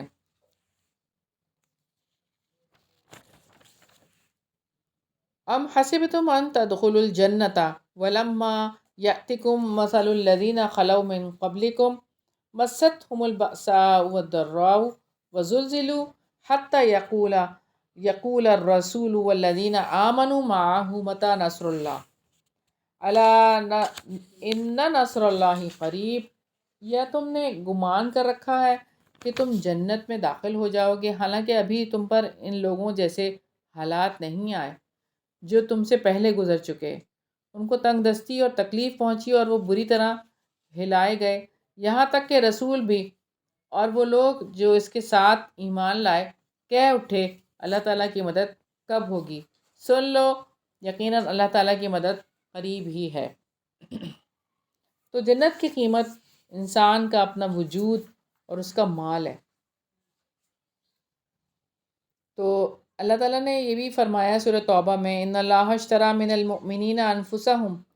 واموالہم بان لہم الجنہ، یقیناً اللہ تعالیٰ نے مومنوں سے ان کی جانیں اور ان کے اموال خرید لیے کہ یقیناً اس کے بدلے میں ان کے لیے جنت ہے۔ تو یہاں پہ آزمائش کی بات ہے کہ پہلے لوگوں پر کیسی آزمائشیں آئی تھیں، وہ تو آئی ہی نہیں ہیں ہم پر۔ آزمائش تو اللہ تعالیٰ کی سنت ہے، پہلے لوگوں کو بھی آزمایا اللہ تعالیٰ نے، اور یہ سنت جاریہ ہے، اس میں تبدیلی نہیں آ سکتی، آزمائش تو ہے ہی۔ لیکن یہ بھی سوچنے کی بات ہے کہ جس نے کبھی بھی کسی ایک کو بھی اللہ کی طرف نہیں بلایا تو وہ خوش فہمی میں بھی ہے، خوش گمانی میں بھی ہے کہ بس یوں ہی جنت میں چلا جاؤں گا۔ تو اللہ تعالیٰ فرما رہے ہیں ام حسبتم ان تدخلوا الجنہ، ایسے ہی گمان کر لیا تم کچھ کیے بغیر ہی جنت میں چلے جاؤ گے؟ تو یہ صرف محض گمان نہیں کرنا، بلکہ اس کے لیے تکالیف بھی برداشت کرنی ہے۔ ظاہر ہے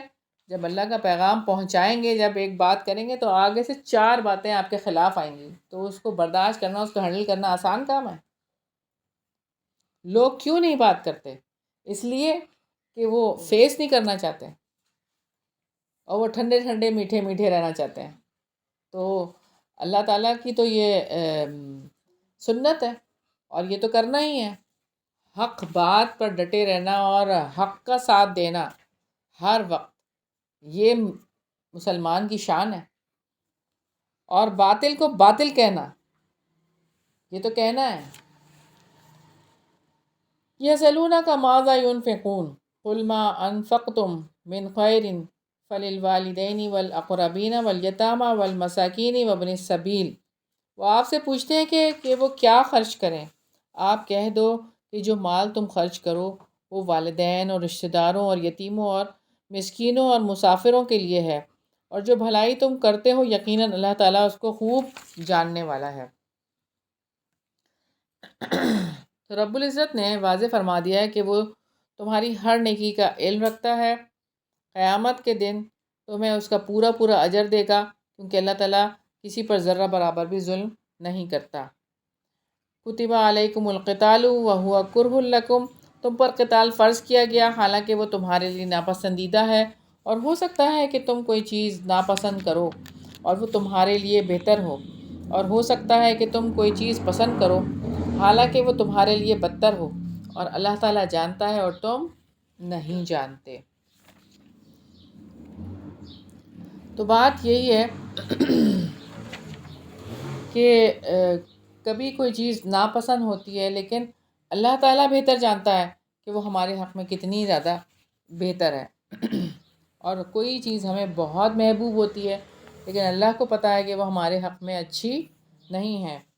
تو اس سے انسان کو سمجھایا گیا ہے کہ معاملات کی اصل حقیقت تک تمہارا علم نہیں پہنچ سکتا جب تک کہ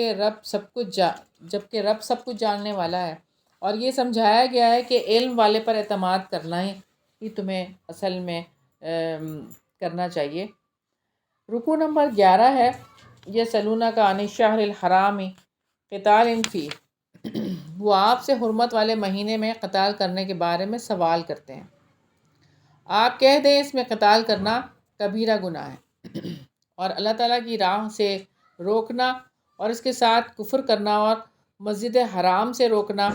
اور اس کے لیے رہنے والوں کو وہاں سے نکالنا اللہ تعالیٰ کے نزدیک اس سے زیادہ بڑا گناہ ہے، اور فتنہ قتل سے زیادہ بڑا ہے، اور وہ ہمیشہ تم سے لڑتے رہیں گے حتیٰ کہ اگر وہ استطاعت پائیں تو تمہیں تمہارے دین ہی سے پھیر دیں، اور تم میں سے جو اپنے دین سے پھر جائے پھر وہ مر جائے اس حال میں کہ وہ کافر ہو، تو یہی لوگ ہیں جن کے اعمال دنیا اور آخرت میں ضائع ہو گئے، اور یہی لوگ آگ والے ہیں، وہ اس میں ہمیشہ رہنے والے ہیں۔ یہاں یہ بات کی گئی ہے، اور تم میں سے جو اپنے دین سے پھر جائے، تو مرتد ہونے کے بعد اگر کوئی توبہ نہ کرے تو اس کی سزا قتل ہے۔ مرتد کے اعمال دنیا میں اس طرح ضائع ہو جاتے ہیں کہ اسلام کی حالت میں اس کے جو حقوق ہوتے ہیں وہ اسے نہیں دیے جاتے۔ ان الذین آمنوا والذین ہاجروا وجاہدوا فی سبیل اللہ اولئک یرجون رحمت اللہ واللہ غفور الرحیم۔ یقیناً جو لوگ ایمان لائے اور جنہوں نے ہجرت کی اور اللہ تعالیٰ کی راہ میں جہاد کیا، وہی اللہ تعالیٰ کی رحمت کی امید رکھتے ہیں، اور اللہ تعالیٰ بے حد بخشنے والا نہایت رحم والا ہے۔ یعنی ہجرت جیسا عمل ان کو نصیب ہوا کہ انہوں نے اپنے رب کی خاطر اپنے وطن سے جدائی گوارا کی۔ جن کو اللہ تعالیٰ کے قرب کی خاطر اپنا وطن، اپنا مال، اپنا اہل و عیال اور دوست چھوڑنے نصیب ہوئے، تو اللہ تعالیٰ کی رضا کے خاطر اعمال صالح میں سب سے بڑا عمل جو ہے وہ انجام دینا نصیب ہوا، یعنی کہ پہلے ہجرت اور پھر جہاد۔ اور مجاہد وہ ہوتا ہے جو اپنے مقصد کی دھن میں لگا ہو، دماغ سے اس کے لیے تدبیریں سوچے، زبان اور قلم سے اس کی تبلیغ کرے، ہاتھ پاؤں سے اس کے لیے دوڑ دھوپ کرے، اپنے تمام وسائل اس مقصد کو فروغ دینے میں صرف کرے، اور اس مزاحمت کا پوری قوت سے مقابلہ کرے جو اس راستے میں اسے پیش آتی ہیں، حتیٰ کہ اپنی جان کی بازی بھی لگانے سے دریغ نہ کرے، یعنی میدان جہاد میں بھی، یعنی اسٹیپ بائی اسٹیپ، اور پھر آخری درجہ، اور اسی کا نام اصل میں جہاد ہے۔ اللہ تعالیٰ کی رضا کے لیے ہو اور دین کو قائم کرنے کے لیے، تو یہ جہاد فی سبیل اللہ ہے۔ تو اصل میں 3 کام ہیں، 3 چیزیں ہیں: ایمان لا کر ہجرت کرنا اور جہاد کرنا۔ اور اللہ تعالیٰ نے یہ عمل کرنے کے لیے کہا، تو یہ 3 اعمال ہیں۔ اس کے علاوہ جو بھی عمل ہے، یعنی یہ نہیں کیا اگر آپ نے، ایمان نہیں لے کر آئے، ہجرت نہیں کی، جہاد نہیں کیا۔ جہاد ابھی ہم نے دیکھا نا، صرف میدان جنگ میں جہاد نہیں ہے، قلم سے جہاد ہے، زبان سے جہاد ہے، اپنے اعضاء سے جہاد ہے، ہر چیز سے جہاد ہے۔ یعنی جہاد تو یہ بھی ہے کہ آپ نے گناہوں کو چھوڑ کر نیکی کی راہ اختیار کی، یہ جہاد ہے۔ تو وہ فالس ہے اگر یہ نہیں کیا تو وہ غلط ہے۔ یسألونک عن الخمر والمیسر، وہ آپ سے شراب اور جوئے کے بارے میں پوچھتے ہیں، آپ کہہ دیں کہ ان دونوں میں بہت بڑا گناہ ہے اور لوگوں کے لیے کچھ فائدے بھی ہیں، اور ان دونوں کا گناہ ان کے فائدے سے بہت بڑا ہے۔ اور وہ آپ سے پوچھتے ہیں کہ کیا خرچ کریں، آپ کہہ دیں کہ جو ضرورت سے زائد ہو۔ اللہ تعالیٰ اسی طرح تمہارے لیے آیات کھول کر بیان کرتا ہے تاکہ تم غور و فکر کرو۔ تو یہاں شراب کی اور جوئے کی بات ہے، تو شراب عقل کو وقتی طور پر مختل کر دیتی ہے، جس کی وجہ سے انسان ایسے کام اس سے سرزد ہو جاتے ہیں کہ وہ ہوش و حواس والے انسان نہیں کر سکتے، یعنی اس طرح کے قبیح عمل ہو جاتے ہیں۔ اور شراب عقل پر ایسا پردہ ڈالتی ہے کہ ہر برائی جو ہے وہ مزین ہو جاتی ہے، اور پھر اس کو کوئی قباحت ہی نہیں ہوتی کہ کوئی بھی برائی وہ کر لے۔ تو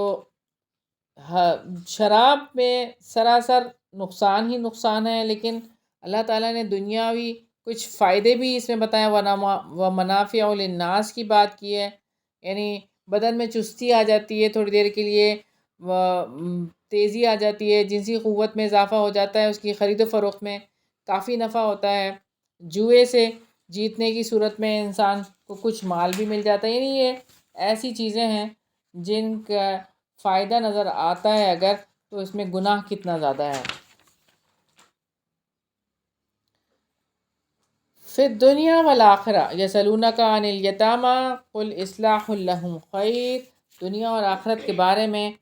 اور وہ آپ سے یتیموں کے بارے میں سوال کرتے ہیں، آپ کہہ دو کہ ان کے لیے کچھ نہ کچھ سنوارتے رہنا بھلائی کا کام ہے، اور اگر تم انہیں ساتھ ملا لو تو وہ تمہارے بھائی ہیں، اور اللہ تعالیٰ بگاڑنے والے کو سنوارنے والے سے خوب جانتا ہے، اور اگر اللہ تعالیٰ چاہتا تمہیں ضرور مشقت میں ڈال دیتا، یقیناً اللہ تعالیٰ سب پر غالب کمال حکمت والا ہے۔ تو اللہ تعالیٰ کو خوب معلوم ہے کہ کس کی نیت اصلاح کی ہے اور کس کی نیت فساد کی ہے۔ اللہ تعالیٰ نے سمجھایا ہے کہ یتیموں کے ساتھ حسن سلوک کرتے ہوئے جو اللہ تعالیٰ کی پکڑ کا ڈر آپ کے دل میں ہے، وہ دل اللہ تعالیٰ کے سامنے کھلے ہوئے ہیں۔ وَلَا تَنْكِحُوا الْمُشْرِكَاتِ حَتَّى يُؤْمِنْ وَلَأَمَةٌ مُؤْمِنَةٌ خَيْرٌ مِّن مُشْرِكَةٍ وَلَوْ أَعْجَبَتْكُمْ، اور تم مشرک عورتوں سے نکاح نہ کرو جب تک کہ وہ ایمان نہ لائیں، اور مومن لونڈی ایک مشرک عورت سے بہتر ہے اگرچہ مشرکہ تمہیں اچھی لگے، اور نہ ہی اپنی عورتوں کو مشرک مردوں کے نکاح میں دو یہاں تک کہ وہ ایمان لے آئیں، اور مومن غلام مشرک مرد سے بہتر ہے اگرچہ مشرک تمہیں اچھا لگے۔ وہ لوگ آگ کی طرف بلاتے ہیں اور اللہ تعالیٰ اپنے حکم سے جنت اور مغفرت کی طرف بلاتا ہے، اور وہ لوگوں کے لیے اپنی آیات کھول کر بیان کرتا ہے تاکہ وہ نصیحت حاصل کرے۔ تو یہاں آپ دیکھ لیں کہ نکاح کرنے کی جو بات بتائی گئی ہے، آج آپ دیکھیں کہ ہماری سوسائٹی میں کتنے ہی ایسے رشتے ہو جاتے ہیں لڑکیوں کے، لڑکا باہر ہے اور لڑکی کا رشتہ کر دیا، بس یہ دیکھا کہ چلیں ان کے والدین ایسے ہیں، یعنی ہماری پرانی دوستی ہے، یہ جو بھی ہے، بس یہ دماغ میں آ گیا کہ بھئی چلو نماز نہیں پڑھتا صرف تو کیا وہ مسلمان تو ہے نا، اور اس طرح سے نکاح کر دیا۔ لیکن وہ پتہ چلتا ہے کہ ایتھیسٹ ہیں، وہ دین سے نکل چکے ہیں۔ ایجوکیشنل سسٹم میں ان کو ایتھیزم سکھایا جاتا ہے، اور جس کی وجہ سے وہ اسلام سے خارج ہو جاتے ہیں۔ ان کے والدین تو مسلمان ہوتے ہیں، بہت سے مسلمان گئے ہیں ادھر، جی عیسائی بالکل ہو گئے لڑکے۔ بالکل ایتھیسٹ ہو جاتے ہیں۔ ایتھیسٹ جو ہوتے ہیں وہ تو بے دین ہو جاتے ہیں نا، ان کو تو وہ تو مانتے ہی نہیں، اللہ کو ہی نہیں مانتے نا وہ تو۔ پھر تو عیسائی تو بات دوسری ہے۔ تو پھر یہ ہے کہ وہ سسٹم کی وجہ سے وہ دین سے خارج، ان کے والدین تو مسلمان ہیں لیکن بچے ایتھیسٹ۔ تو سوچنے کی بات ہے کہ ہم کس طرح سے نکاح کر دیتے ہیں، اور پھر کس طرح سے سفر کیا جاتا ہے، وہ بچی کس طرح سے اس کو بھگتتی ہے، اور کس طرح سے وہ وہاں پہ ایک انجانے ملک میں اکیلی ہوتی ہے، اور کیا کیا کچھ کتنے ہی واقعات ہیں ہمارے سامنے اب آج کل جو رونما ہو رہے ہیں، اور کتنے ہی لوگ ہیں جو اس چیز کو بھگت رہے ہیں۔ وَيَسْأَلُونَكَ عَنِ الْمَحِيضِ قُلْ هُوَ أَذًى، اور وہ آپ سے حیض کے بارے میں سوال کرتے ہیں، آپ کہہ دو کہ وہ گندگی ہے، چنانچہ حیض میں عورتوں سے الگ رہو، اور جب تک وہ پاک نہ ہو جائیں ان کے قریب نہ جاؤ، پھر جب وہ غسل کر لیں تو جہاں سے اللہ تعالیٰ نے تمہیں حکم دیا ہے ان کے پاس آؤ، یقیناً اللہ تعالیٰ بہت توبہ کرنے والوں اور بہت پاک رہنے والوں سے محبت کرتا ہے۔ تو آپ دیکھیں کہ اللہ تعالیٰ نے تو کس قدر اہتمام کے ساتھ اور کس قدر خوبصورت طریقے سے ان ایام کے بارے میں ہمیں آپ صلی اللہ علیہ وسلم کے توسط سے مطلع فرمایا۔ آج بھی ایسے لوگ موجود ہیں ہمارے پاکستان میں، کیلاش، شاید آپ کو پتہ ہو، کیلاش ایک جگہ ہے، وہاں پہ وہ ان کا مذہب تو کچھ اور ہے، لیکن یہ کہ وہ ایک انہوں نے گھر بنایا ہوا ہے وہاں پہ، اور وہاں پہ جب حائضہ عورتیں اور بچیاں جو بھی ہیں وہ وہاں پہ ان دنوں میں وہ اپنے ایام وہاں گزارتے ہیں، اور مرد ان کو اچھوت سمجھتے ہیں، یعنی وہ نجس ہیں، اتنے زیادہ ان کے ساتھ وہ حالات وہاں کے اتنے خراب ہیں کہ کھانا تک وہ جو ہے وہ ان کو اپنے ہاتھوں سے نہیں دیتے۔ وہ کہتے ہیں انہوں نے ایک کھوپڑی اور 2 کراس لگائے ہوئے ہیں وہاں پہ، اور وہ ایسا ہے ریسٹرکٹڈ ایریا ہے، وہ وہاں کوئی جا نہیں سکتا، اگر وہاں انٹر کوئی ہو گیا تو وہ واپس نہیں آئے گا جب تک کہ وہاں پہ جو پانی کے وہ ڈول رکھے ہوئے ہیں بڑے، وہ اپنے اوپر نہیں بہا لیتا، کیونکہ اب وہ نجس ہو گیا، اب اس کو پاک ہونے کے لیے وہ پانی ڈال کے باہر آنا پڑے گا۔ تو کوئی غلطی سے بھی وہاں نہیں جاتا سوائے ان عورتوں اور بچیوں کے، اور کھانا وہاں پہ رکھ کے وہ تیزی سے بھاگ کے آ جاتے ہیں، اور ان کا سامنا بھی نہیں کرتے، یعنی اس حد تک جہالت ہے آپ سوچ نہیں سکتے، اور وہ آج کے دور میں بھی اس حد تک جہالت ہے۔ نساؤکم حرث لکم فَأْتُوا حَرْثَكُمْ أَنَّا شِئْتُمْ، تمہاری عورتیں تمہارے لیے کھیتیاں ہیں، چنانچہ جہاں سے چاہو اپنی کھیتی میں آؤ، اور اپنی جان کے لیے عمل آگے بھیجو، اور اللہ تعالیٰ سے ڈرو، اور جان لو یقیناً تم اس سے ملاقات کرنے والے ہو، اور آپ ایمان والوں کو خوشخبری دے دیں۔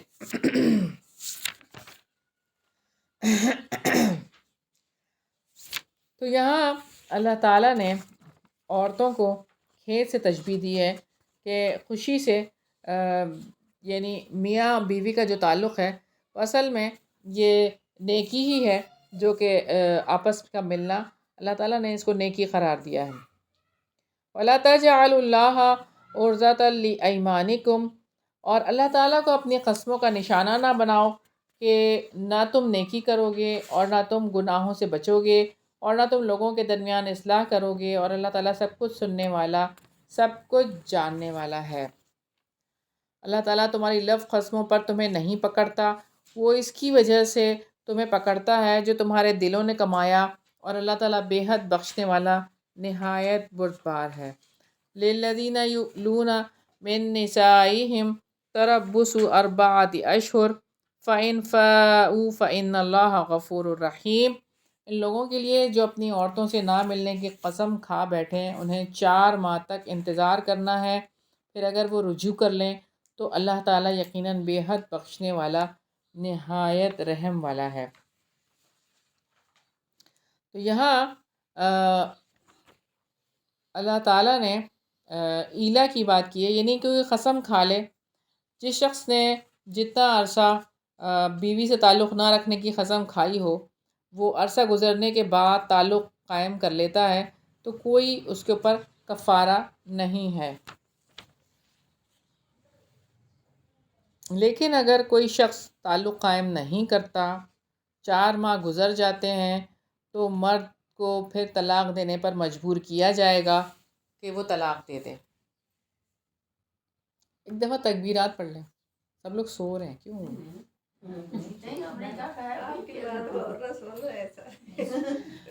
آج تو روزہ نہیں ہے، پھر بھی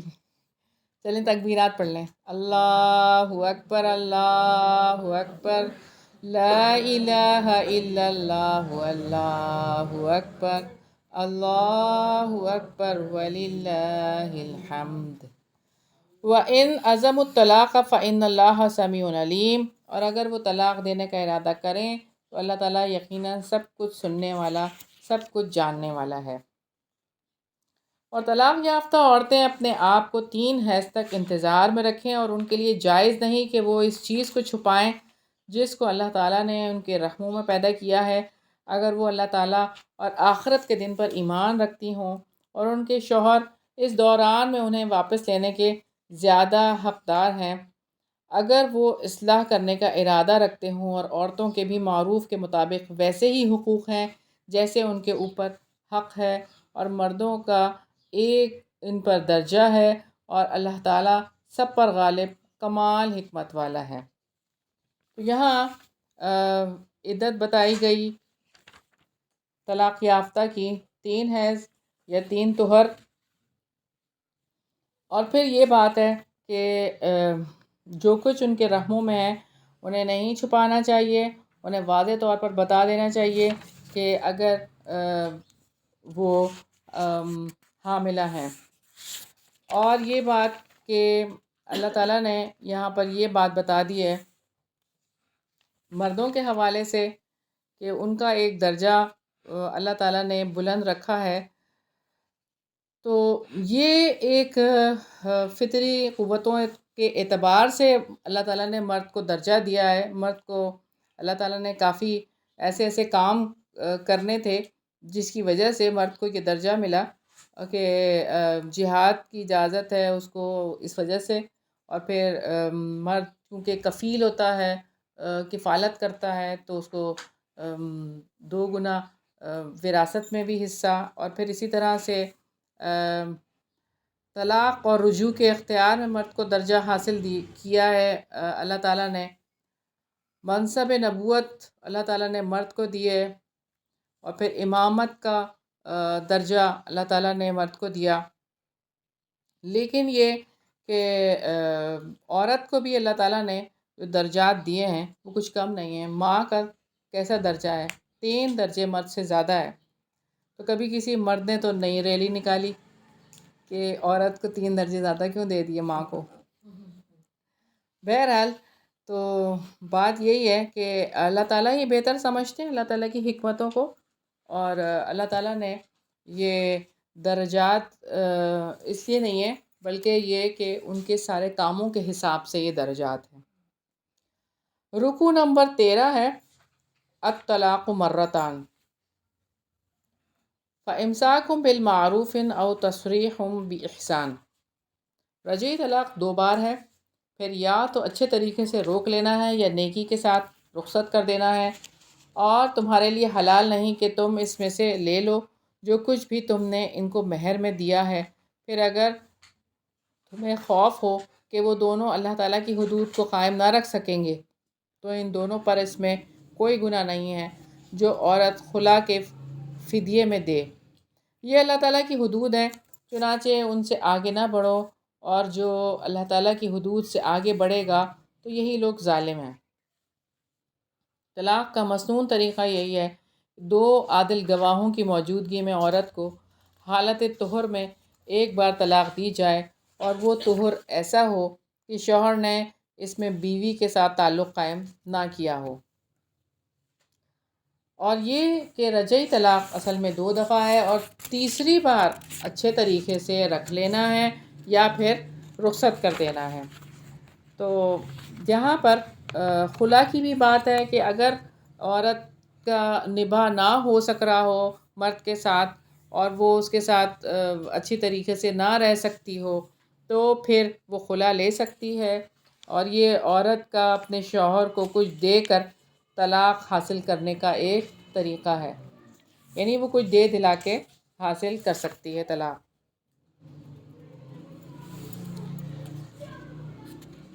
پھر اگر وہ اسے تیسری مرتبہ طلاق دے دے تو وہ اس کے بعد اس کے لیے حلال نہ ہوگی جب تک کہ وہ اس کے علاوہ کسی دوسرے شوہر سے نکاح نہ کرے. پھر اگر وہ دوسرا شخص اس کو طلاق دے دے تو ان دونوں پر کوئی گناہ نہیں کہ وہ دونوں آپس میں رجوع کر لیں، اگر وہ دونوں سمجھیں کہ دونوں اللہ تعالیٰ کی حدود قائم رکھ سکیں گے. کیا اور یہ اللہ تعالیٰ کی حدود ہیں جنہیں وہ ان لوگوں کے لیے بیان کرتا ہے جو علم رکھتے ہیں. تو اب یہ بات ہے کہ یہاں پر اگر کبھی اتفاق ایسا زندگی میں ہو گیا کہ طلاق ہو گئی، اب طلاق ہو گئی ہے، اب وہ عورت جس کی طلاق ہو گئی تھی اس نے کہیں اور شادی کر لی، اور اس کے بعد اس کے ساتھ بھی اس کا نباہ نہیں ہو سکا اور کسی وجوہ کی بنا پر اس سے بھی طلاق ہو گئی. یعنی یہ ایک پلانڈ وے میں نہیں، ایک نیچرل وے میں یہ کام ہو گیا. اب یہ ہو گیا تو اب یہ ہے کہ اس کو اجازت اللہ تعالیٰ نے دے دی ہے، اگر چاہے تو وہ پہلے شوہر سے نکاح کر سکتی ہے. لیکن اس کو پلانڈ وے میں کروانا اور اس کو باقاعدہ طور پر ایک رات کے لیے دوسری جگہ پر رکھنا اور دوسرے مرد کے ساتھ جو ہے یعنی یہ اس طرح سے کروانا، یہ لعنتی عمل ہے. آپ صلی اللہ علیہ وسلم نے کیا فرمایا؟ حلالہ کرنا اور کرانا حرام ہے، اور یہ بھی فرمایا کہ کرنے والے اور کروانے والے پر لعنت ہے. تو یہ کام نہیں کرنا. اور باقاعدہ طور پر اس میں معذرت کے ساتھ کچھ مساجد بھی شامل ہو جاتی ہیں، کچھ ایسے لوگ بھی شامل ہو جاتے ہیں، تو اس طرح سے ایوائڈ کرنا چاہیے، ایسے کام نہیں کروانے چاہیے. اللہ تعالیٰ ہم سب کو ہدایت دے. اور جب تم اپنی عورتوں کو طلاق دو پس وہ اپنی عدت کو پہنچ جائیں تو اچھے طریقے سے انہیں روک لو یا اچھے طریقے سے انہیں چھوڑ دو، اور انہیں تکلیف دینے کے لیے نہ روکے رکھو کہ تم زیادتی کرو. اور جو ایسا کرے تو یقیناً اس نے اپنی جان پر ظلم کیا. اور اللہ تعالیٰ کی آیات کو مذاق نہ بناؤ اور اپنے اوپر اللہ تعالیٰ کی نعمت کو یاد کرو، اور جو کتاب اور حکمت میں سے اس نے تم پر نازل کیا وہ تمہیں اس کے ساتھ نصیحت کرتا ہے. اور اللہ تعالیٰ سے ڈرو اور جان لو یقیناً اللہ تعالیٰ ہر چیز کو خوب جاننے والا ہے. تو یہاں پر یہ بات ہے کہ جب وہ عدت پوری کرنے کے قریب ہوں تو اچھے طریقے سے، روکنے سے مراد یہ ہے کہ بسانے کے لیے رجوع کریں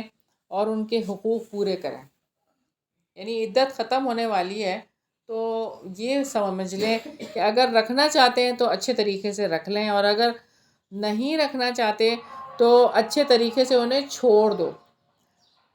اچھے طریقے سے چھوڑنے سے مراد یہ ہے کہ نقصان پہنچائے بغیر اس کو چھوڑ دیں، ان کا حق مہر بھی دے دیں، ان کو اور مزید تحائف بھی دے دیں. کبھی ایسا ہوتا ہے ہمارے معاشرے میں، ایک عورت کو جب طلاق دی جاتی ہے تو کتنے گھناؤنے اور سنگین الزامات لگائے جاتے ہیں کہ یہ تو اس کی تو ایسی عادتیں ہیں، اس کے تو غلط مردوں سے تعلق ہے، غلط تعلقات ہیں اور ایسے ہیں، اور اسی لیے تو ہم طلاق دے رہے ہیں، اور اس طرح، اور دھکے دے کے گھر سے نکال دینا اور اکیلے چھوڑ دینا. مطلب کیا کیا کچھ جو ہے وہ اللہ تعالیٰ نے کتنا خوبصورت طریقہ بتایا کہ مہر بھی دینا ہے اور اس کے بعد کچھ اور تحائف بھی دینے ہیں. یعنی اچھے طریقے سے رخصت کرنا ہے. اگر آپ نہیں رہنا چاہتے تو کوئی بات نہیں ہے، اگر آپ اس کو نہیں رکھنا چاہتے اور طلاق دینا چاہتے ہیں تو اچھے انداز سے رخصت کرو. ہمارے یہاں کون یہ بات سوچتا ہے؟ کون اس چیز کو فالو کرتا ہے؟ اور تحفے تحائف دینے کا سلسلہ آپ دیکھیں نا، کب تحفے دیے جائیں گے، تحائف کیسے دیے جاتے ہیں کہ دل میں پھر اس کے لیے سافٹ کارنر رہتا ہے نا. تو یہ جو ہے کہ کسی کو یہ دیا جائے، طلاق کے بعد رقم دے دی جائے، جسے کہتے ہیں متع طلاق، مہر نہیں، متع. مہر کے علاوہ دینا ہے، مہر کے علاوہ. تو تحائف کا سلسلہ جو اللہ تعالیٰ فرما رہے ہیں کہ یہ دینا، تو یہ ایک بہت ہی اللہ تعالیٰ کی طرف سے بہت اچھا ایک طریقہ ہے. آگے یہ کہ اللہ تعالیٰ ہی سب کو توفیق دیں اچھے انداز سے زندگی بسر کرنے کی اور اچھے انداز سے رخصت کرنے کی. رکوع نمبر 14 ہے، اور جب تم عورتوں کو طلاق دو اور وہ اپنی عدت کو پہنچ جائیں تو ان کو نہ روکو کہ وہ اپنے شوہروں کے ساتھ نکاح کر لیں جب وہ اچھے طریقے سے آپس میں راضی ہو جائیں. یہ ہے جس کے ساتھ اس شخص کو نصیحت کی جاتی ہے جو تم میں سے اللہ تعالیٰ پر اور یوم آخرت پر ایمان رکھتا ہے. یہی تمہارے لیے زیادہ پاکیزہ اور صاف ستھرا ہے، اور اللہ تعالیٰ جانتا ہے اور تم نہیں جانتے. اب یہ بات ہے کہ رجعی طلاق، ایک طلاق کے بعد، عدت کے بعد یہ ہوتا ہے، عدت گزر گئی، ایک طلاق دی تھی شوہر نے، عدت گزر گئی، اب کیا ہوا؟ عورت آزاد ہو گئی. عورت آزاد ہو گئی، اب وہ اپنی مرضی سے کہیں بھی نکاح کر سکتی ہے. پہلے شوہر سے بھی کر سکتی ہے، اس وقت اجازت ہے، پہلے شوہر سے بھی نکاح کر سکتی ہے، کہیں اور بھی کر سکتی ہے. اب پہلا شوہر جس نے طلاق دے دی، ایک طلاق، اور عدت پوری ختم ہو گئی ہے، اب کیا ہے کہ وہ دونوں باہمی رضامندی سے دوبارہ نکاح کرنا چاہتے ہیں کہ بھئی ہم، ایک غلطی ہو گئی ہم سے، اب دوسرا نکاح کرنا چاہتے ہیں، تو انہیں گھر والے نہ روکیں، لڑکی کے گھر والے نہ روکیں. کہ جب دونوں میاں بیوی چاہتے ہیں کہ ہم آپس میں رہ لیں گے اچھے انداز سے اور آپس میں اس طرح سے، تو عورت کے نکاح کے لیے اجازت تو ہے ولی کی، رضامندی کی، لیکن یہ کہ اس وقت پہ سوچنا چاہیے کہ ان کے ساتھ ولی زبردستی نہ کرے. اب کون کرتا ہے؟ کہتے ہیں نہیں تم نہیں جانا. سب سے پہلے گھر والے پکڑتے ہیں، سب سے پہلے گھر والے روکتے ہیں اور گھر توڑ دیتے ہیں، کہتے ہیں بس ختم کر دو. تو اس بارے میں سوچنا چاہیے کہ اگر وہ لوگ رہنا چاہتے ہیں تو انہیں اچھی طریقے سے رہنے دینے کی اجازت دے دینی چاہیے. والوالدات یرضعن اولادہن حولین کاملین لمن اراد ان یتم الرضاعہ. اور مائیں اپنی اولاد کو پورے 2 سال دودھ پلائیں. یہ اس کے لیے ہے جو ارادہ رکھے کہ رضاعت کی مدت کو پورا کرے اور باپ کے ذمہ ان عورتوں کو معروف کے مطابق کھانا اور کپڑے دینا ہے۔ کسی شخص کو اس کی طاقت سے زیادہ تکلیف نہیں دی جاتی، نہ کسی ماں کو اس کے بچے کی وجہ سے نقصان پہنچایا جائے اور نہ ہی باپ کو اس کے بچے کی وجہ سے تکلیف دی جائے، اور یہی ذمہ داری وارث پر بھی ہے۔ پھر اگر دونوں باہمی رضامندی اور باہمی مشورے سے دودھ چھڑانے کا ارادہ کریں تو بھی ان دونوں پر کوئی گناہ نہیں، اور اگر تم ارادہ کر لو کہ اپنے بچوں کو دودھ پلواؤ تو تم پر کوئی گناہ نہیں، جب معروف طریقے کے مطابق جو دینا ہو وہ تم ان کو پورا ادا کر دو، اور اللہ تعالیٰ سے ڈرو اور جان رکھو یقیناً جو بھی تم کرتے ہو اللہ تعالیٰ اس کو خوب دیکھنے والا ہے۔ تو رضاعت کی مدت 2 سال ہے، تو 2 سال کے بعد رضاعت معتبر نہیں رہتی۔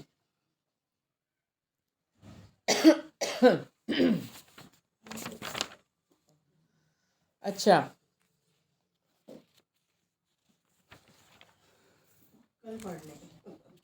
اور جو لوگ تم میں سے وفات پا جائیں اور اپنے پیچھے بیویاں چھوڑ جائیں وہ اپنے آپ کو 4 مہینے اور 10 دن تک انتظار میں رکھیں، پھر جب وہ اپنی عدت کو پہنچ جائیں تو جو کچھ وہ اپنی ذات کے بارے میں معروف طریقے سے کریں تم پر اس کا کوئی گناہ نہیں، اور اللہ تعالیٰ ان کاموں سے پوری طرح باخبر ہے جو تم عمل کرتے ہو۔ تو یہاں پہ اللہ تعالیٰ نے وفات پانے والوں کی بات کی ہے، تو 4 مہینے 10 دن عدت ہے بیوہ کی۔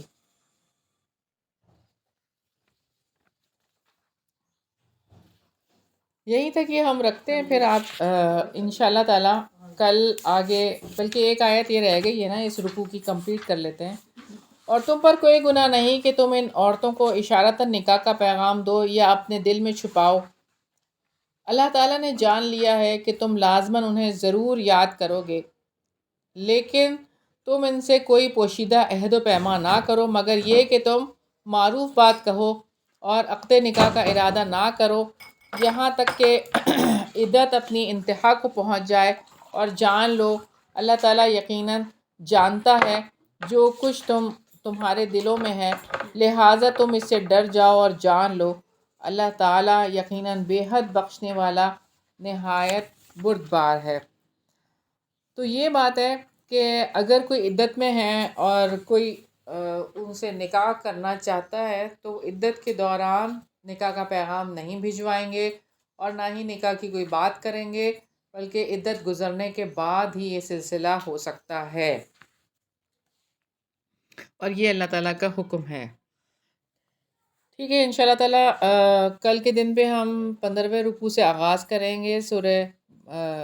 بقرہ کا انشاءاللہ تعالیٰ۔ اللہ تعالیٰ سے دعا ہے کہ اللہ تعالیٰ ہمارے وقت میں، ہماری صلاحیتوں میں، ہمارے ایمان میں، ہمارے فہم میں برکت عطا فرمائے، اور اللہ تعالیٰ سے دعا ہے کہ یہاں پر جتنے بھی حاضرین ہیں ان کے دلوں میں جو بھی دعائیں ہیں اللہ تعالیٰ، میں تو نہیں جانتی آپ جانتے ہیں، ان سب کی دعاؤں کو قبول فرما لیں اور سب کا آنا جانا قبول فرما لیں، اور اللہ تعالیٰ سے دعا ہے کہ اللہ تعالیٰ ہمارے فہم کے دروازے کھول دے اور اس رمضان کو بھرپور انداز سے گزارنے، اور اس میں جتنے بھی نیکی کے کام ہیں وہ سارے ہی کام ہم سے کروا لے، اللہ تعالیٰ ہمیں توفیق عطا فرما دے کہ ہم بھرپور انداز سے یہ سارے نیکی کے کام کرنے کے قابل رہیں، اور پورا رمضان ہمیں اللہ تعالیٰ نیکیاں کرنے کے لیے توفیق عطا فرمانا، یا الہی یا پاک پروردگار جو اس جہان سے چلے گئے ہیں الہی ان کی مغفرت فرما دے، اور جو موجود ہیں الہی ان کو نیکیوں والی زندگی عطا فرما دے، ان کو ایمان کی سلامتی کے ساتھ زندہ رکھ، اور جب موت آئے تو ایمان کی سلامتی کے ساتھ موت دے، یا الہی یا پاک پروردگار ہمیں اپنے والدین کے لیے بہترین صدقہ جاریہ بنا، اور ہماری اولادوں کو ہمارے لیے بہترین صدقہ جاریہ بنا، اور پاکستان پر اپنی رحمت خاص کر دے، پاکستان پہ نیک صالح حکمران کو نافذ کر دے، یا الہی یا پاک پروردگار جو بیمار ہیں تو ان کو شفائے کاملہ اور عاجلہ عطا فرما، جو تکلیف میں ہے، پریشانی میں، الہی ان کی پریشانیوں اور تکلیفوں کو دور فرما دے۔